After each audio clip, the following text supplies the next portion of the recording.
Auditeurs et auditrices de Radio Gina, bonjour et bienvenue dans ce nouveau numéro de votre émission Et nous. Si malheureusement il y a certains jeunes qui se font remarquer par leur insouciance, par le bruit qu'ils font, leur oisiveté, il y a par contre d'autres jeunes qui se font démarquer. Je dirais même des jeunes qui se distinguent de par leur prise de position sur des sujets sociaux et la lutte qu'ils mènent pour éradiquer les phénomènes, les fléaux qui gangrènent la jeunesse. Les invités d'aujourd'hui sont particuliers, je dirais même qu'ils sont spéciaux. Et ils militent dans une association de la place, le Youth Panel Lomé. Avec eux, nous allons parler de l'engagement des jeunes comme solution pour lutter contre les violences basées sur le genre. Je vais leur permettre de se présenter d'abord, de dire qui ils sont, de présenter, de donner leur nom. Alors, chers auditeurs, soyez les bienvenus. Michak Nyaro au micro, chers invités, bonjour. Bonjour.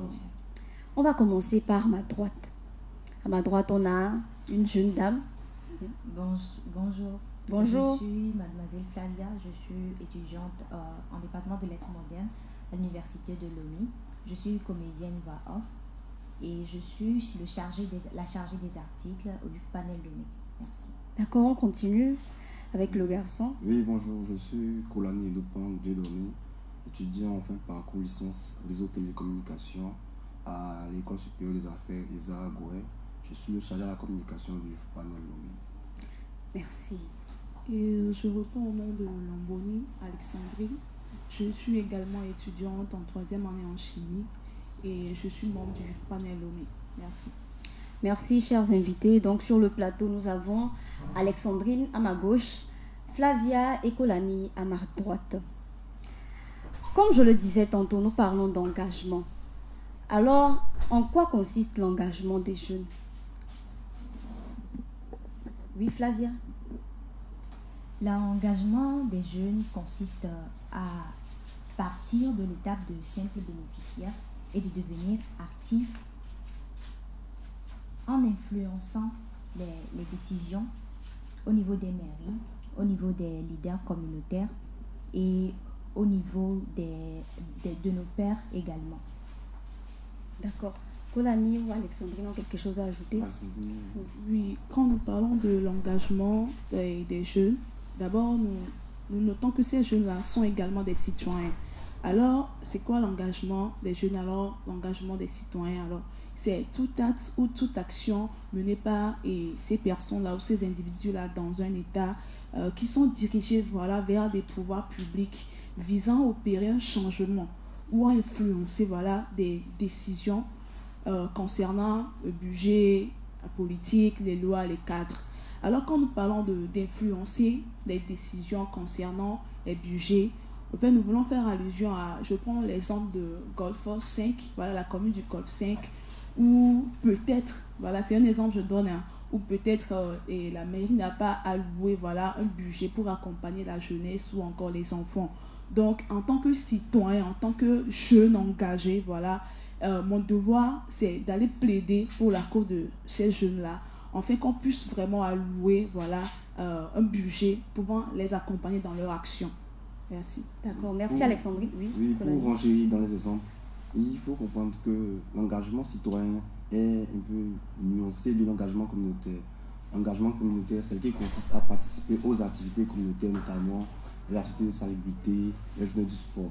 Pour donner des exemples encore d'engagement citoyen, le Youth Panel Lomé avait fait un plaidoyer dans la commune d'Aguanivé 2, les Basseto. Ce plaidoyer a visé à nommer un point focal des jeunes dans la commune. Donc, c'est des exemples d'engagement citoyen. Il faut que des jeunes posent des actions dans le sens de modifier des budgets, des cadres en faveur des actions des jeunes. D'accord, donc si je retiens bien tout ce qui a été dit, quand on parle d'engagement, c'est essentiellement quitter, je prête les mots de Flavia, quitter sa place même d'observateur, je dirais. Ne plus regarder, ne plus se plaindre, mais mener des actions sur le terrain, s'approcher aussi des autorités locales pour faciliter l'octroi de ces droits. Exactement. Ok, d'accord. Alors, on parle d'engagement, mais il est constaté que les jeunes ne s'engagent pas vraiment, ne sont pas très engagés dans ces luttes-là. Quels sont les obstacles, qu'est-ce qui empêche les jeunes de s'engager véritablement?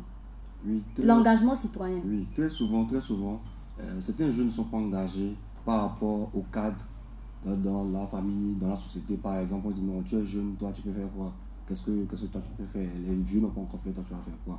Donc on les empêche d'accéder aux espaces de prise de décision. C'est là quelques causes qui font que des jeunes sont engagés. Mais soyez rassurés que plusieurs jeunes comme nous déjà mènent des actions pour changer la donne et tout. D'accord. Est-ce que vous pensez qu'il faut forcément être dans une association avant d'être engagé?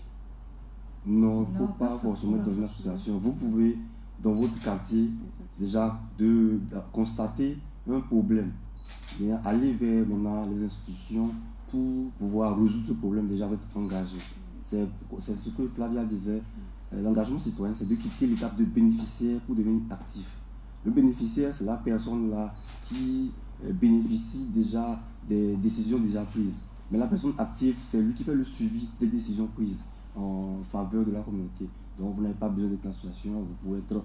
Tant qu'il y a un problème, vous devez le résoudre et vous allez voir une institution. Vous êtes engagé. Ok. Vous avez tout de suite, quand vous avez pris la parole, vous avez mis la nuance entre engagement citoyen et engagement communautaire. Est-ce à dire que un jeune qui est intéressé par les activités de la commune, qui s'active, qui balaie chaque premier samedi du mois, qui sarcle les espaces verts et tout, qui participe aux activités de la commune, est-ce qu'on va dire que ce jeune n'est pas engagé? Mais il est engagé, mais pour le développement communautaire. Pour le développement communautaire. Il n'est pas engagé oui. en tant que citoyen. En quelque sorte. Mais il est engagé en tant que citoyen. Oui. Mais l'engagement citoyen met plus l'accent sur le suivi des actions de l'État. Puisque un bon citoyen, c'est une personne qui vote, qui a 18 ans, qui vote, qui contribue au développement de la cité. Le développement de la cité aussi passe par la réalisation de salubrité. Mais j'ai nuancé juste l'engagement citoyen à l'engagement communautaire. L'engagement communautaire vise essentiellement au développement de la communauté, à participer aux activités de la communauté. Alors que l'engagement citoyen va au-delà de la communauté. Elle peut carrément changer des actions au niveau national, tant international. D'accord. Donc l'engagement citoyen a une plus grande portée que l'engagement communautaire. Ça va au-delà de l'intérêt de juste la communauté dans laquelle la personne engagée est. Ça va au-delà au niveau international. Le but, c'est de pouvoir opérer un changement au niveau international. Par exemple, Alexandrine avait soulevé, prenons par exemple l'exemple de la commune de Golfe-Saint qui n'a pas, par exemple, pas alloué un budget. À titre d'exemple, bien sûr, à titre d'exemple, il faut le soulever, n'a pas alloué un budget pour pouvoir aider les jeunes dans la mise en œuvre de leur projet. Une personne engagée va maintenant faire le suivi et faire un plaidoyer auprès de cette commune-là pour que les jeunes bénéficient d'un budget pour pouvoir réaliser leur projet. C'est en ce sens-là que l'engagement citoyen vise plus haut que l'engagement communautaire. Voilà. Merci pour les éclaircissements. Oui. Alors, on dit que souvent les jeunes n'arrivent pas à accéder aux espaces de prise de décision parce qu'on les trouve encore trop jeunes, qui n'ont pas la capacité de décider, d'assumer les conséquences de leurs décisions. Est-ce que c'est la seule raison pour laquelle les jeunes ne sont pas engagés, Alexandrine? Je crois pas que c'est la seule raison. Au fait, je crois que certains jeunes ne sont pas conscients de leur état ou encore de leur commune au fait. Et quand tu seras conscient que les choses ne vont pas, c'est ce qui va te pousser à te lever, à vouloir opérer un changement. Donc d'une part, ces jeunes-là ne sont pas conscients des enjeux qui en découlent de si tu n'es pas engagé. Pour lutter pour une cause commune au fait. Donc, est-ce que peut-être ce n'est pas parce que les jeunes se disent qu'ils ne peuvent rien faire, qu'ils ne sont pas capables de faire changer les choses et que c'est aux hommes politiques de décider de tout? Il va falloir que ces jeunes comprennent que tant que tu es assis, tu ne peux rien faire. Il va falloir que tu te lèves et que tu avances. Au moins quand même, il faut poser des actes qui vraiment qui vont qui ont tendance à changer quelque chose pour voir. Si ça ne marche pas là, tu dis, bon, je ne suis pas qualifié. Mais autant que tu es assis, tu ne veux rien faire, tu te dis que, bon, ça là, c'est réservé pour tel groupe de personnes ou encore tel groupe de personnes. Bon, là, ça va rester comme ça. Il va falloir que ces jeunes-là prennent conscience et qu'ils se lèvent et qu'ils mènent des actions, au moins des actions qui prouvent que, bon, ils peuvent quand même faire. Parce que c'est dans l'action là que quelqu'un leur verra, il dira, ok, tel jeune, il semble être engagé, pourquoi ne pas l'aider, pourquoi ne pas le pousser à faire encore plus que ça en fait. Oui, mais pour enchérir, l'engagement, l'engagement citoyen, comme le disait, va au-delà de l'engagement communautaire, mais elle ne se limite pas qu'à un changement. Juste en participant aux sections de la commune, aux réunions communautaires, c'est de l'engagement citoyen aussi, parce que tu participes vraiment. Déjà, il faut que les jeunes aillent vers les institutions étatiques comme les mairies pour se renseigner déjà. C'est de l'engagement citoyen. Par exemple, on dit dans la commune, la légalisation, comment ça se fait. Déjà, donc le jeune doit aller voir comment ça se fait, il le fait. Et peut-être s'il y a eu des problèmes, proposer ma solution. Donc l'engagement citoyen, ce n'est pas forcément aller faire un plaidoyer et tout, mais c'est toute action que je peux faire avec une institution étatique pour participer au développement de la cité. Exactement. Et il faut noter aussi que les jeunes aujourd'hui, ce que nous leur disons aujourd'hui, c'est de pouvoir aller vers ces instances-là, les mairies, pour avoir de l'information en fait. Parce que la jeunesse aujourd'hui manque de vraies informations. Il faut que ces jeunes-là aillent vers ces mairies-là pour obtenir de la vraie information et voir comment ils peuvent participer au changement ou soit ils peuvent améliorer la situation. Par exemple, un jeune qui ne s'informe pas, je donne un exemple par exemple. Vous savez qu'il y a le certificat de célibat qu'on obtient. Est-ce qu'un jeune qui ne va pas vers les informations peut savoir ça et savoir en quel sens il peut l'obtenir, quand est-ce qu'on l'obtient, qu'est-ce qu'on peut faire dans ce sens-là. Donc il faut que les jeunes aillent vers l'information aussi. D'accord. On a parlé de l'engagement des jeunes, de pourquoi est-ce qu'ils doivent s'engager. Et Alexandrine a parlé des enjeux qu'ils doivent prendre conscience qu'ils sont responsables du développement de la société, de notre pays, de notre nation. Donc il fallait qu'ils s'engagent. Maintenant, à titre personnel, qu'est-ce qui vous a poussé, vous, à vous engager? Qui à gauche, à droite, qui prend la parole?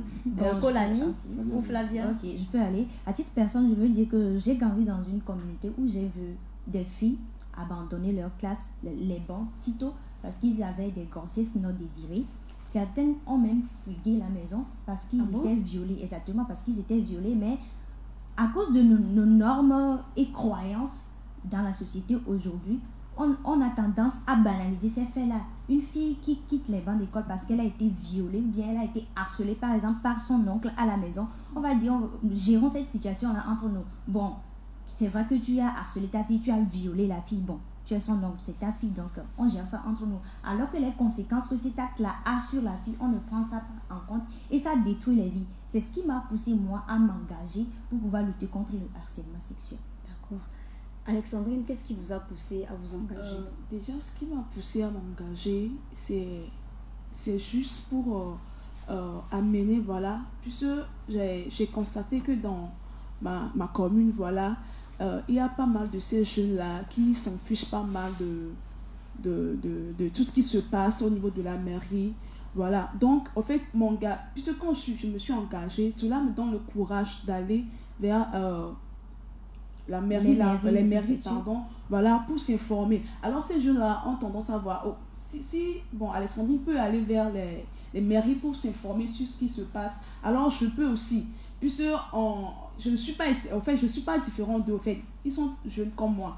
Donc du coup, c'est ce qui m'a amené à plus m'engager, à plus savoir sur ce que c'est que l'engagement. Et c'est ce qui me pousse à mener certaines actions, en fait, comme regrouper des jeux et pour les informer sur plusieurs thématiques, par exemple les VBG et autres là. Voilà. Bon, pourquoi je me suis engagé? Oui. Déjà pour moi, jeune aujourd'hui, adulte de demain. Ça veut dire je suis jeune aujourd'hui, demain je serai adulte.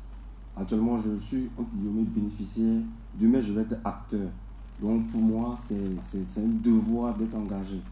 Je suis de ceux qui disent, ceux qui pensent et ceux qui ont des convictions que actuellement nous sommes ceux qui vont faire demain. Et si aujourd'hui nous ne posons pas des actions pour changer ou pour développer notre communauté, notre cité, demain je ne sais pas ce qu'on aura à faire. Donc moi je m'engage, je me suis engagé pour contribuer au développement de ma cité. D'accord, merci, c'est très intéressant.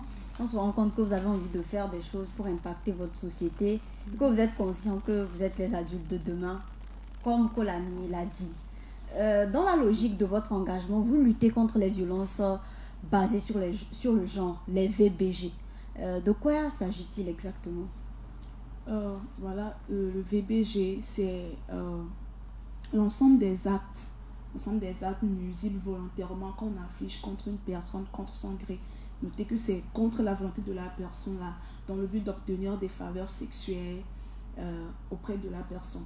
Voilà. Oui, les violences basées sur le genre, de façon générale. De façon générale. D'accord. Et pour développer cette question-là, il va falloir qu'on mette la différence entre le genre et le sexe. Parce que ce sont ces deux notions-là qui emmènent vers les violences basées sur le genre. Le genre, prenons dans notre communauté par exemple, il y a un ensemble de comportements que la société attribue à la femme par exemple.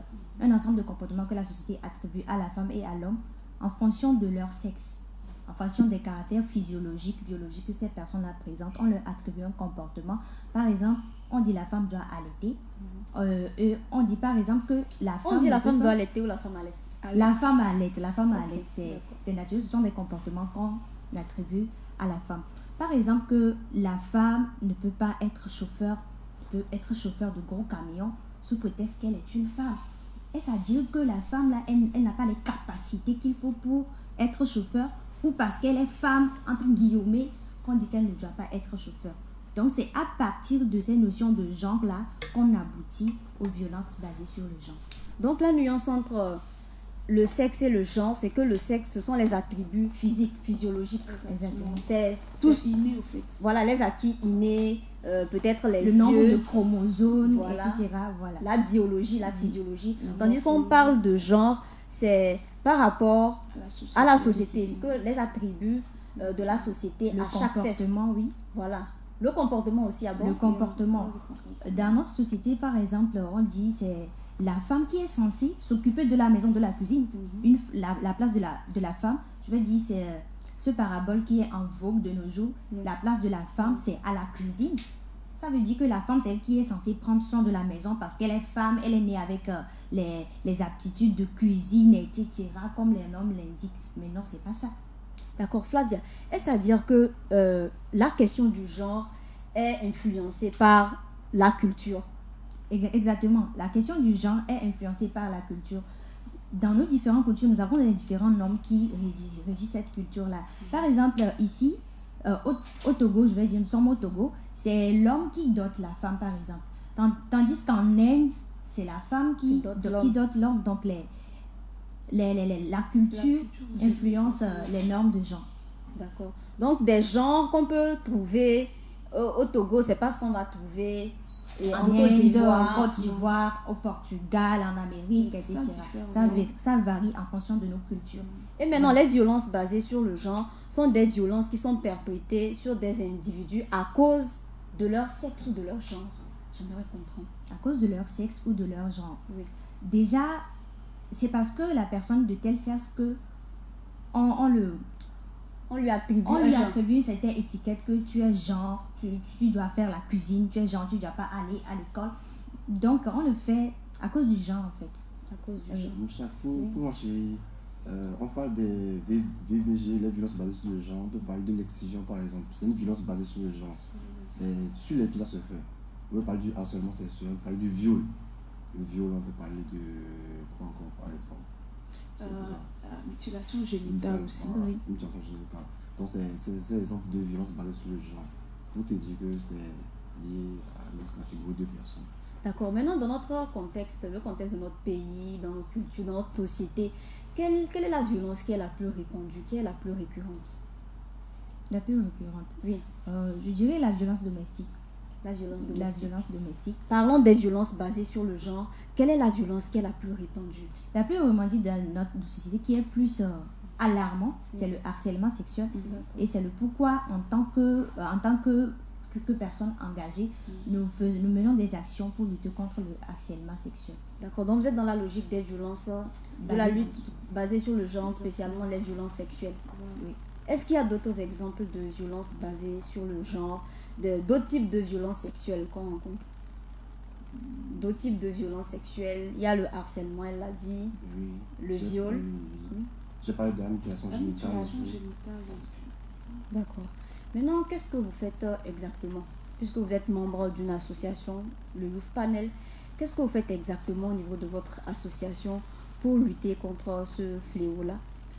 Alors, partant de notre engagement en tant que les citoyens, nous menons des actions d'influence et de plaidoyer. Et voilà, où nous prenons, tout d'abord, nous faisons des actions qui nous amènent au fait à aller vers les jeunes. Voilà, nous prenons le temps d'écouter les jeunes au fait. Et ils nous parlent des problèmes auxquels ils font face. Et on leur informe aussi sur ce qui est de l'actualité. Bon, nos actions d'influence sont surtout basées sur le harcèlement sexuel. Donc, pour ces actions d'influence-là, nous le faisons auprès des leaders communautaires et des leaders religieux. Voilà. Donc pour enchaîner à ce que Alessandrine dit, les actions que nous faisons pour lutter contre le harcèlement sexuel, nous faisons des actions de plaidoyer et d'influence.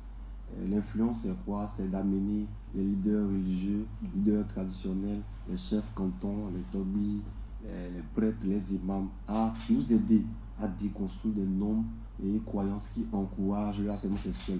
Et c'est quoi les normes? C'est quoi les croyances? Les normes, c'est des règles informelles qui régissent le comportement d'une société. Comme par exemple, on dit un garçon doit avoir plusieurs copines, une fille ne veut pas dire oui aux premières avances. Donc l'influence que nous faisons, c'est que les tobis, les chefs cantons, les prêtres, les pasteurs nous aident à déconstruire ces normes-là qui encouragent le harcèlement sexuel. Le plaidoyer que nous faisons va à l'endroit des acteurs de la société civile, les OSC. Eux, ils vont nous aider à intégrer dans leurs activités, dans leur budget, dans leur cadre, dans leur plan stratégique des actions de lutte contre le harcèlement sexuel. Il faut savoir que nous avons fait une collecte de données qui nous a ressorti que le harcèlement sexuel est répandu dans la communauté. Donc, c'est les actions que nous menons. Au-delà de ça aussi, nous faisons des discussions, comme l'a dit Alessandrine, avec nos pères, les élèves, nos pères qui sont dans les centres d'apprentissage pour parler de leur réalité par rapport à harcèlement sexuel, leur donner l'information, comment dénoncer, comment éviter. Et aussi les responsables d'ateliers prennent des engagements avec nous pour nous aider maintenant à protéger les apprentis. Donc, dans votre lutte contre les violences basées sur le genre, spécialement les violences sexuelles, vous allez auprès des leaders d'opinion. Vous avez parlé de chefs religieux, chefs traditionnels, prêtres et pasteurs. Vous allez au niveau des leaders d'opinion et religieux pour les emmener à vous aider à déconstruire ces règles, ces normes-là qui favorisent le harcèlement sexuel précisément et les violences basées sur le genre. D'accord. Alors, chers auditeurs et auditrices de Radio Djena, si vous venez de nous rejoindre, vous êtes sur Radio Djena dans votre émission et nous, avec les invités du jour, Alexandrine Lamboni, Flavia Amavi et Kolani Dieudonné, nous parlons de l'engagement des jeunes comme solution pour la lutte contre les violences basées sur le genre. Alors, Kolani, je continue avec toi. Tu as parlé de toutes les activités que vous avez menées sur le terrain. Est-ce que vous avez fait face à certaines difficultés? Oui, c'est normal. Pour toute activité que nous faisons, nous avons des difficultés. C'est tout à fait normal. Les difficultés que nous rencontrons au niveau des activités de Youth Panel afin de lutter contre le harcèlement sexuel, parfois, il y a des leaders qui ne nous reçoivent pas tout de suite. C'est des difficultés aussi que nous rencontrons. Il y en a d'autres aussi qui déjà sont ancrés dans les normes et croyances. Que pour eux, les normes et croyances, c'est indiscutable, c'est pas changeable. Donc parfois, c'est déjà de les convaincre. C'est quelques difficultés que nous rencontrons. Si Alessandrine peut... Oui, exactement. Je vais aller dans le même sens que Kolani. Au fait, ce sont des gens tellement en qui les normes et les croyances sont ancrées. Donc c'est en fait difficile de les amener à comprendre réellement ce pourquoi nous luttons contre le harcèlement en fait quoi. Puisqu'ils se disent que si les filles se font harceler, c'est parce qu'elles-mêmes elles ne cherchaient pas leur habillement ou bien pas leur comportement. C'est vrai, nous ne refusons pas, nous savons que bon, certaines filles s'habille et ces habillements provoquent au fait. Mais il est sans savoir que nous devons aussi savoir que ces personnes-là, ce sont des gens qui sont tellement informés sur des choses au fait. Donc ça serait difficile de les convaincre. Donc je dirais que c'est étape par étape qu'on va parvenir à pouvoir les convaincre. Donc du coup, ça fait que parfois ils sont réticents et voilà, le message ne passe pas. Il y en a d'autres, ils peuvent nous recevoir, mais ils ne prennent aucun engagement qui montre qu'ils veulent vraiment vous aider à avancer. Voilà. D'accord. Maintenant, est-ce que les difficultés, c'est seulement au niveau de ces leaders-là et au niveau des jeunes? Vous ne rencontrez pas des difficultés, peut-être lors de vos contacts, de vos sensibilisations? Pas tellement avec les jeunes, parce que les jeunes, ils comprennent, vu que nous sommes jeunes aussi, ils comprennent que c'est leur père qui sont venus leur transmettre des informations. La discussion est très souvent fluide au fait. C'est plus avec certains leaders communautaires qu'il y a plus de difficultés, parce que eux, c'est nos gardiens des us et cultures. Donc pour eux, ce n'est pas vraiment évident qu'on change une norme, une loi informelle qui a été créée, qui a été perpétrée durant des siècles. Voilà. Il faut noter également qu'au niveau de nos pères qui sont les jeunes, ce sont ces jeunes même qui sont victimes du harcèlement sexuel. Et également, avant de nous engager dans cette lutte contre le harcèlement sexuel, une enquête a été menée au niveau de nos pères. C'est ce qui facilite la discussion avec nos pères. Voilà. D'accord. Maintenant, quand vous rencontrez toutes ces difficultés-là, comment est-ce que vous arrivez à les dissuader? Vous arrivez à les convaincre? Comment vous arrivez à surmonter? Ok. Bon, comme on vient de le dire en amont, les difficultés, ça n'en manque pas. Mais ce que nous faisons, c'est que lorsque nous rencontrons ces difficultés-là, en tant qu'association, nous revenons ou nous prenons le temps de réfléchir sur comment faire. Puisque l'objectif, c'est d'atteindre bon nombre de personnes afin de déconstruire les normes et les croyances qui favorisent le harcèlement.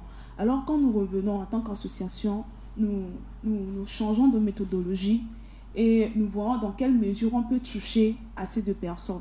Et je dirais que c'est ça qui nous amène à faire aussi, à faire des émissions radiophoniques. C'est ce qui nous a d'ailleurs amené sur ce plateau pour que nous puissions vraiment toucher bon nombre de personnes. Nous ne pouvons pas parcourir tout le Togo de Lomé à séquencer, mais quand même il faut trouver des stratégies pour vraiment faire passer l'information. Donc, autre que des émissions radiophoniques, nous changeons de cible. Voilà, peut-être que telle cible a été réticente, donc nous changeons de cible au fait. Nous menons notre action vers d'autres cibles parce que même si Kodjo n'a pas accepté, au moins essayons avec Kofi voir si ça peut marcher. Donc, c'est ce que nous faisons d'habitude. Et également, nous avons nos pères issus d'autres associations comme Alafia Jeune, Guest Motion, qui mènent les mêmes activités d'influence et de plaidoyer dans la région des plateaux, région centrale, etc. pour opérer le changement. Voilà. D'accord, merci. Alors, on a beaucoup parlé d'engagement, de pourquoi est-ce que les jeunes devraient s'engager.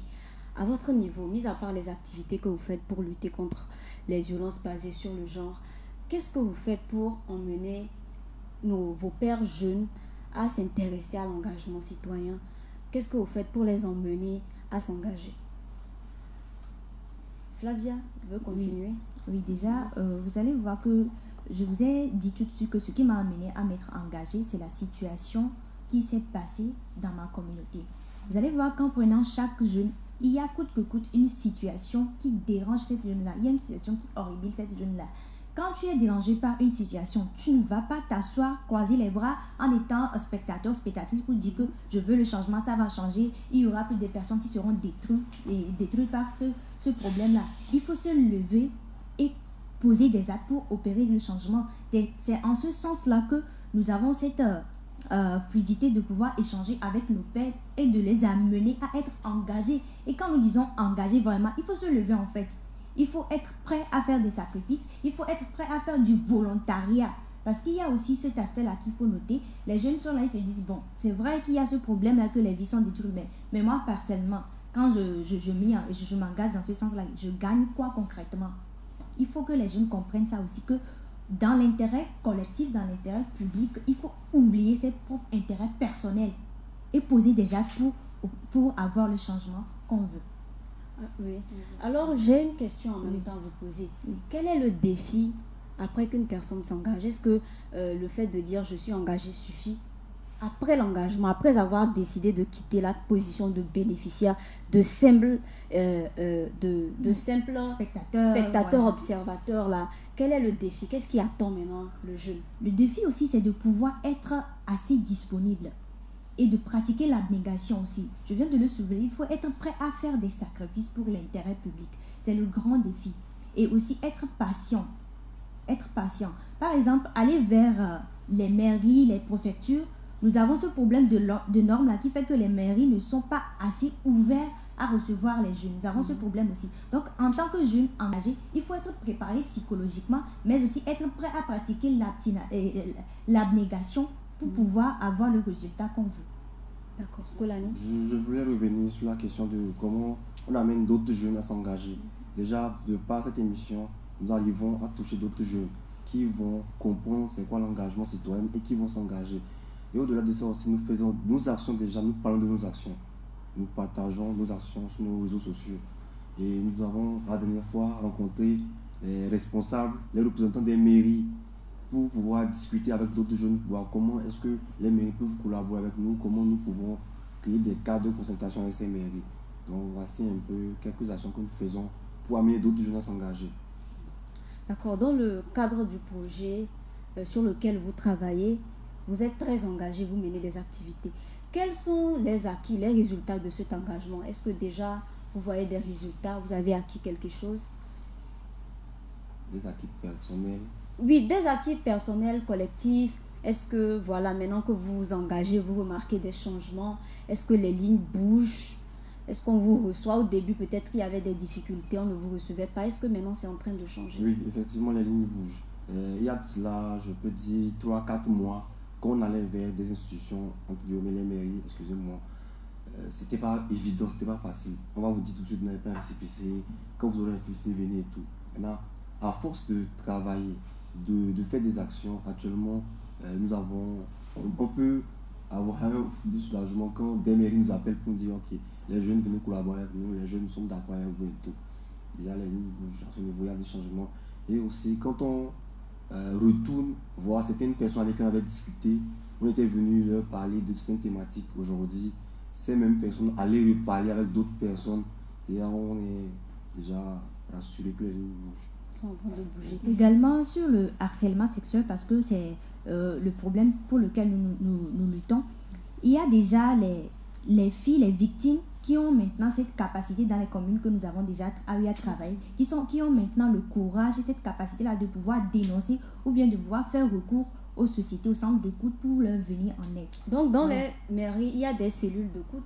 Il n'y a pas les cellules d'écoute, mais dans nos sections de discussion avec les jeunes et les personnes ressources, nous leur donnons les informations nécessaires. En cas d'abus ou bien en cas de viol, je dois me diriger vers qui? Qu'est-ce que je dois faire? Donc, à travers nos échanges et à travers nos actions d'influence, ainsi, ces personnes se retrouvent maintenant capables et avoir le courage d'aller vers les lieux indiqués pour être secourus. Et exactement, dans certains établissements, nous avons eu à faire des sensibilisations. Il y en a de ces professeurs qui ont pris l'engagement de mettre des points focaux qui sont vraiment là. Et s'il y a quelqu'un qui est victime du harcèlement, il peut venir dénoncer. Donc, je pense que ça bouge vraiment.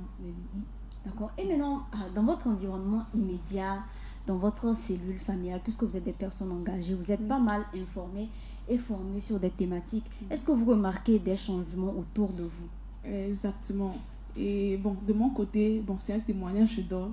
Avant, je n'avais pas cette aisance-là de parler des trucs concernant la sexualité avec papa. La santé sexuelle. Voilà, la santé sexuelle avec papa. Mais depuis que j'ai commencé par mener des activités et autres là, j'ai cette aisance-là à parler avec papa et à la mener à comprendre réellement que même si il faut dire que la fille, elle est faite pour aider maman à la cuisine et le garçon, il est fait pour étudier, quand même, la fille, elle peut aussi faire quelque chose. Et ça fait que papa a une autre perception de la chose, au fait.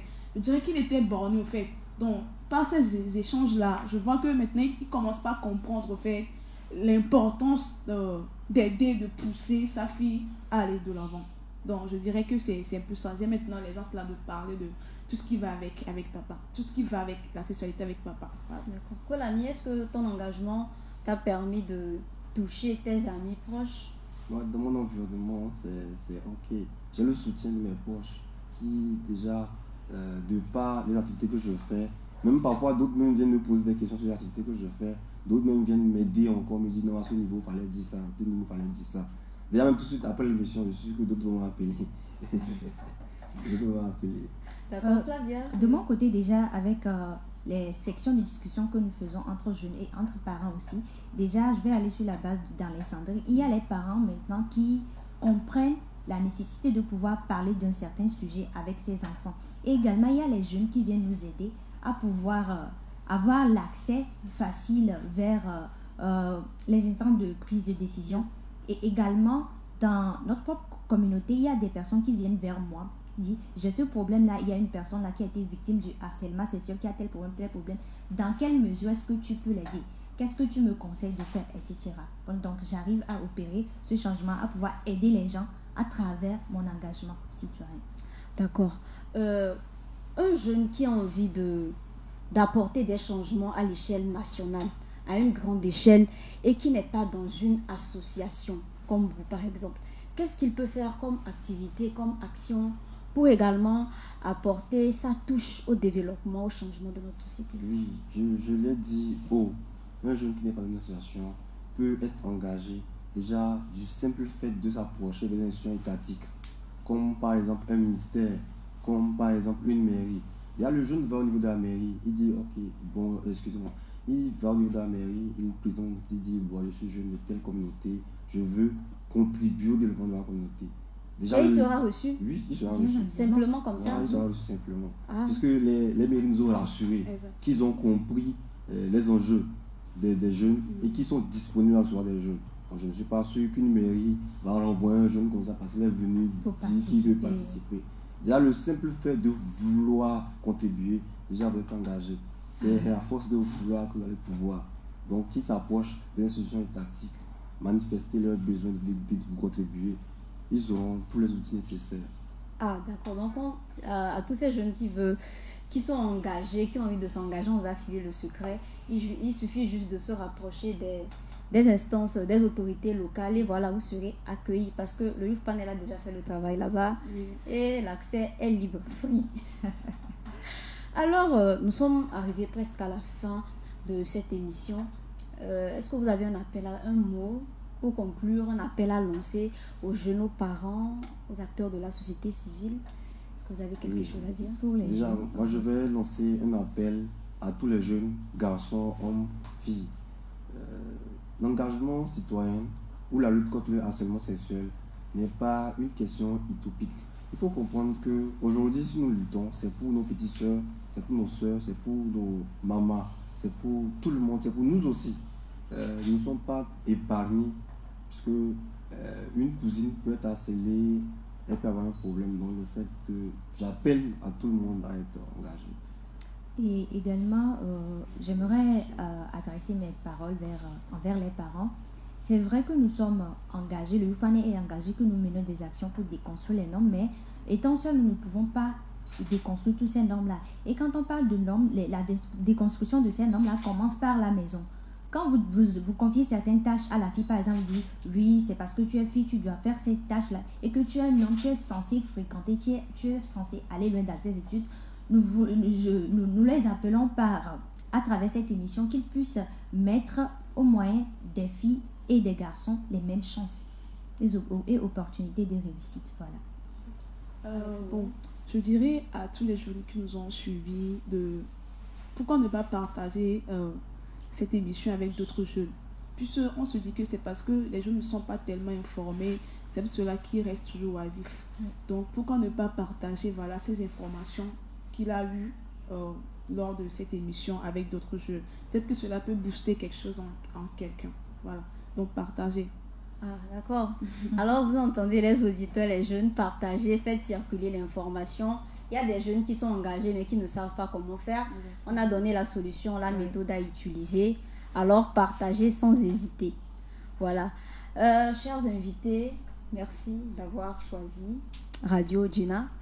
Je rappelle que nous étions avec Alexandrine Lamboni, Flavia Amavi et Kolani Dieudonné Yandupang, le chargé à la communication au Youth Panel. Alors, chers auditeurs et auditrices, c'est ainsi que se referme cette émission. Nous avons parlé de l'engagement des jeunes comme solution pour lutter contre les violences basées sur le genre au Togo. Rendez-vous alors la semaine prochaine pour un autre numéro de votre émission. Et nous, d'ici là, portez-vous bien. Au revoir.